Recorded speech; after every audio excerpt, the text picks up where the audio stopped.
Mēs esam Eižena Laubas projektētajā vasarnīcā Rotas ielā Jūrmalā, kas atrodas Jūrmalas vasarnīcu rajonā.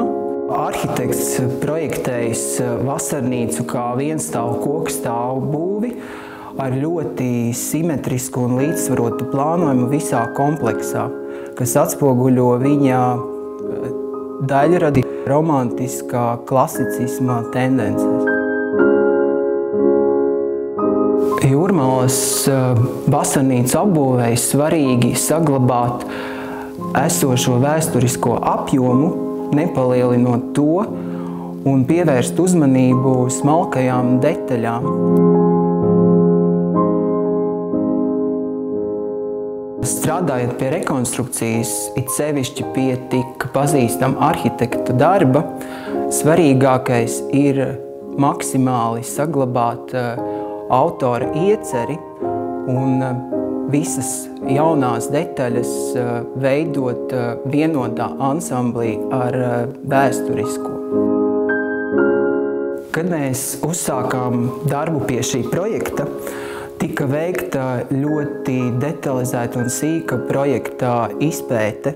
Par laimi šajā ēkā bija saglabājies ļoti daudz autentisku detaļu, kuras visas tika rūpīgi restaurētas un izveidotas jaunas zudušo vietā.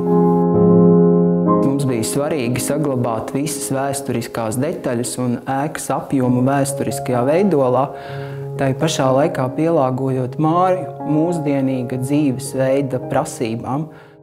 Tika maksimāli saglabāts ēkas vēsturiskais plānojums ar nelielām izmaiņām, lai telpā radītu plašuma sajūtu pie salīdzinoši nelielā vasarnīcas apjoma, ir projektēts diezgan daudz iebūvētu mēbeļu. Interjers veidots ļoti atturīgos toņos, maksimāli pieskaņoties ēkas arhitektūrai.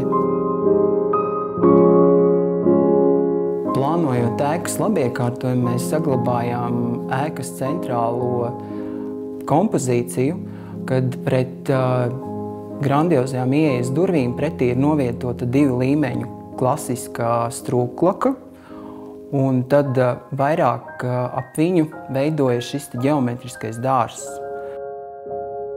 Darbs pie restaurācijas, tas ir vairāk tā kā ceļojums laikā, kad tu ar mūsdienu cilvēka acīm paskaties uz iepriekšējo paudžu veikumu.